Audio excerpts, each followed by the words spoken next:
Do you remember several years ago when people were overusing the word awesome? You know, they'd punctuate everything with awesome. How are you today? Awesome. How was your lunch today? Awesome. How about a $200 a month monthly payment? Awesome, right? Well, you know, awesome means awe-inspiring. The Grand Canyon is awesome. A Nimitz-class aircraft carrier is awesome. Mount Rushmore is awesome.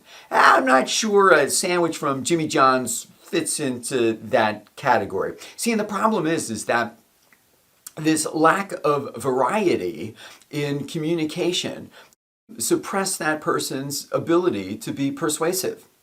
In this video, I'm going to show you one simple trick to punch up your language and accelerate your sales.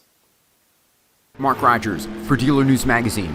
Sales success in 60 seconds or less. Okay, so here's the exercise. When you encounter a situation repeatedly, what you should do is you should develop 3 ways of describing it. So for example, if I'm describing a motorcycle engine, right, I might call it's powerful or robust or impressive. If I'm describing a paint job, I might describe it as attractive or good looking or jaw-dropping. If I'm talking about suspension, I might say, you know, it's agile or it's forgiving or it's responsive.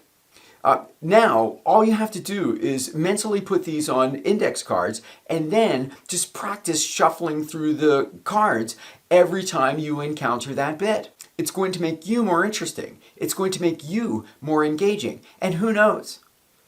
It might even make you awesome. Now, go sell something, will you?